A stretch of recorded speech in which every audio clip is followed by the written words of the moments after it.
Hello everyone, Reptrex here. As you can see, I'm back in FTB, ready for another episode. Now, last episode, I kind of went a bit overboard, about almost 35-minute episode, setting this guy up. It wasn't that hard to make, it's just a lot of steps that I didn't consider. But I'm very happy with the product at the end, because this way I have completely automated making conduits and making Enderium, pretty much.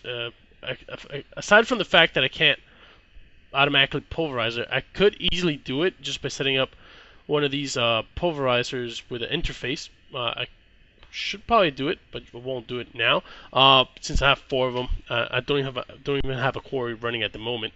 So I could use one of these pulverizers with an interface above it and just set it to pulverize shiny metal ingots, and that's pretty much its only job.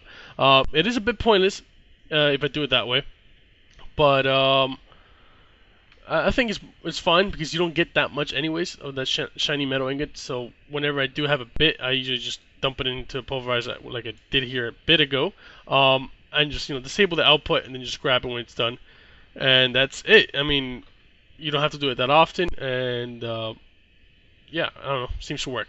So pretty much what I wanted to do today is just kind of do a few other things downstairs, like upgrading the whole power system, like I mentioned a few episodes, last episode. But first, do a little short demonstration now that the whole system is finished with the induction smelter. I added the pattern here, so everything should be working. So let's see. I want some Enderium. Now I'm gonna remove all the Enderium I have. I'm gonna remove all the Enderium blend I already have because that'll be kind of just cheating.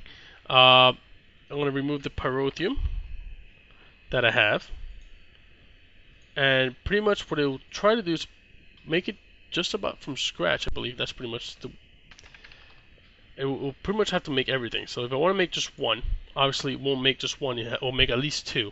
So let me just kind of follow to see what it's doing. It just got the Enderium blend. Oh, already, look at that. It's rather quick actually. Surprised how quick it's doing it. Obviously also had to make the pyrotheum dust. Everything's done, dumped into the chest, and then now it should get picked up by the import bus and done. Already got myself some Enderium, something that usually takes quite a few steps. Seems to work rather well.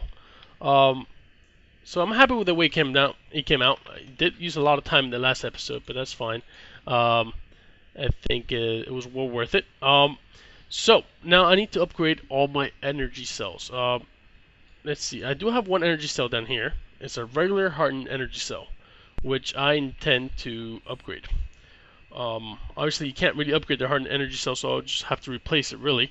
So I'm considering maybe just leaving this one, actually. Let's see here. I'm currently using 20 MJs per tick, which translates to 200 RFs per tick, which is about half the capacity that this thing can output. Now, if it drains at 200 RF per tick, and I have, what is this, 2 million? How many zeros? Yeah, 2 million. That would just be enough for, I don't know, a lot of ticks. I'm not sure how many ticks, but I don't know. It's a bit scary having such a low, small buffer, in my opinion. So let's see, what can I do? Because I have 2 energy cells down here that are full. I could use one of those and plop it over there. If I want some resonant energy cells, what do I need? I think I need the regular, yeah, I need regular redstone energy cells for that. It's not too bad. They're not too bad at all. So what do I want to do? I want at least 4 resonant energy cells, that's for sure. So if I have 4 and I replace that one over there, that means I'll have to make at least,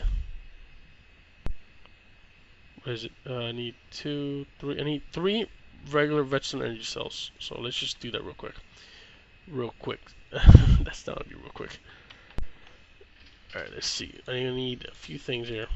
Nope, not that. I should probably put Electrum as well on the interface for the induction smelter. That would be very useful as well. Right, so gotta make 3. Okay, so I have enough Electrum here to make 3, which is really good. I'm thinking, well, I could automate this, but how often do you really make energy cells? Not that often. Why is it so slow? Okay. Well, like I said, you don't really make energy cells that often. Conduits, on the other hand, I'm constantly making whenever I expand and I need to make new machines and so forth. Especially after I'm done here, I'm gonna be making 4 resonant energy cells. That is 40.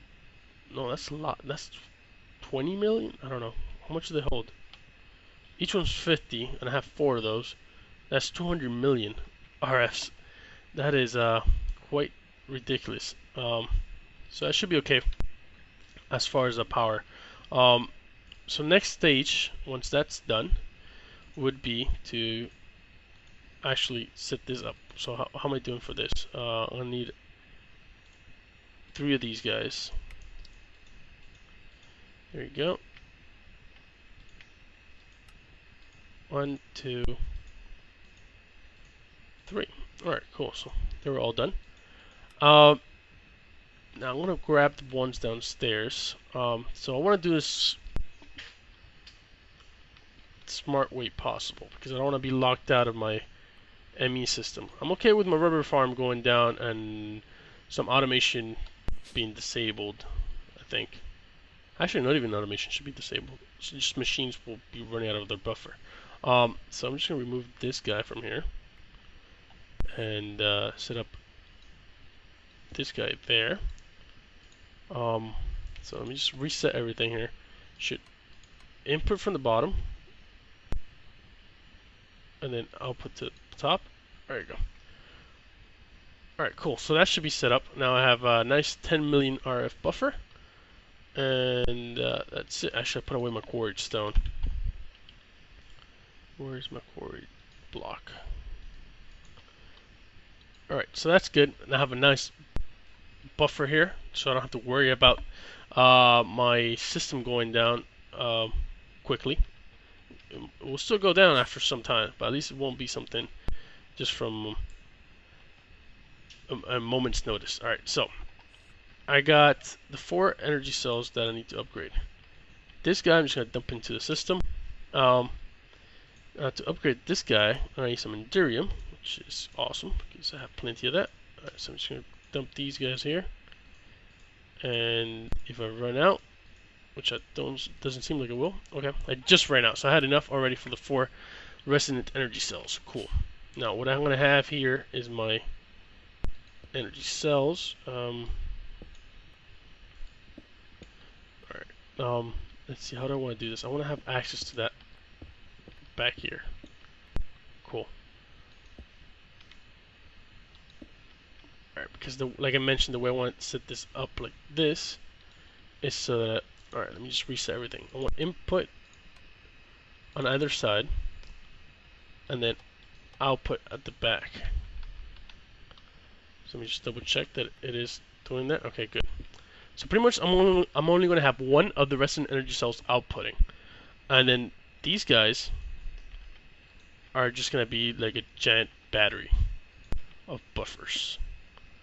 So pretty much the way this is the reason why I want this one to be the one outputting, I'm going to have this one and the other ones output to the bottom, which is already kind of the way they're set up. They're automatically set up to output to the bottom, which is cool. Actually, I want these to all look the same, so let me just do that. There you go. That looks kind of cool. So yeah, it's gonna be kind of like almost like a continuous bar going up like that. Now this guy I wanted to completely maximum output, maximum input, and pretty much that goes for all of them. Because I hopefully won't be having any issues with power once I actually make the machines that I need to generate all this power. The dynamos, I should say. Right, so that should be the last one of those. Cool. Now set up the conduits, and there we have it. Now I could have easily just now I realized I could have easily just done this as input, and then these are as output. But then that would just set them up in parallel and not in a series like I have them now. But this should work perfectly fine. Alright, so let me just go make a few of these machines I'm going to need. I'm going to need some, what are they called? The dynamos? Oh, man, I already forgot. Dynamos. Compression dynamos. I need requires fluid, fuel, and coolant. Okay. So what do I need? I'm gonna need some tin gears. I'll make 64 of those. Why not? And some redstone transmission coils with silver. I don't want to make 64 of these. I'll make, what, 16 of these. I'll make 16 machines for now. There you go. 16. All done. That was quick.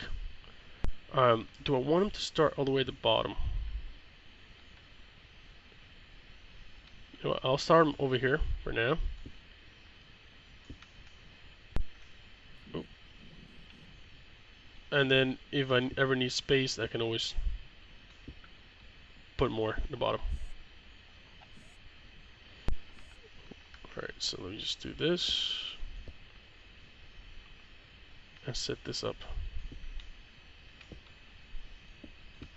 This should generate enough power to at least keep my system running. I would hope so. It still only outputs at 80 RF per tick, which is a bit of a bummer. But that just means I'm going to have to add a bunch of them if my system goes down for some reason. Alright, so I'm going to have a bunch of fluid ducts. How am I doing for power here? Sure, I'll probably not close this for now. Alright, so far I'm doing so good. Alright, so that buffer is actually lasting quite a bit of time. It's only gone down 550, what is it, what? Oh, 500,000 actually. So if I would have had the other energy cell, that would have been out already, I think. I think that only had 200,000. Or was it 2 million? Oh well. Either way. This should work. Alright, those, as soon as they get water, they light up. Water and fuel. We need to have both of them. So I need all these machines should be lighting up and producing power. Cool. It does look kind of cool. Oh, I'm hoping those accuracy accumulators have enough. Can keep up with the water demands. So far it looks good. How am I doing for power? It is going up. Alright, good. Obviously there's nothing actually being used with the power. So what I want to do now is get access to this guy and find any point in the connection really that I can plop this guy on. I have no idea where I'm at. What did I do? Oh my god, really? Here? That's where I came out? Out of all places I could have come up. Alright. Okay, so this is my quarry energy cell. Cool. I want to see if I can repair this.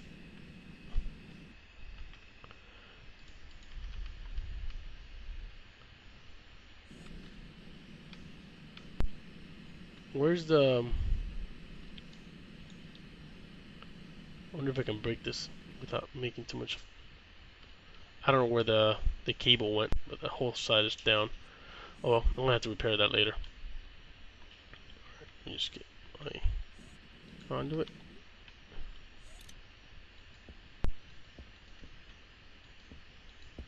And there we go. So that pretty much should hook up with the rest of the system. So it's completely draining it right now.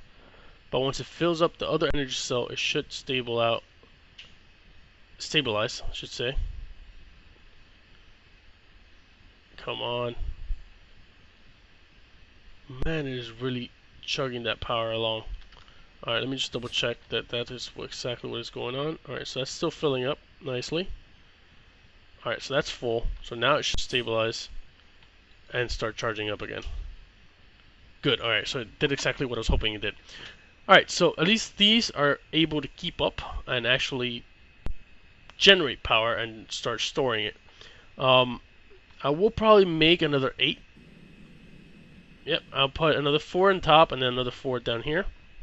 That way I have a little bit extra power if I want to run the quarry and connect the refineries and the tree thing over there. So all that stuff I still need to do a lot of cleanup here. A lot of cables I need to be rerouted and stuff. But what this means is that now I can remove everything that is over here. I'll probably do this between episodes because who wants to see me do that? And then actually start planning out where I'm going to have my monster farm. But at least now I have all this area to work with. I can move everything from here, and I can just really expand and have space for all the projects I have in mind. But yeah, it is a short episode. I wonder if I should end it here or if I should do something else. Last episode was rather long. I don't want to put your hopes up and expect 35-minute episodes every time, because that's just not going to happen. I think that's it for today, guys. But yeah, until next time, bye.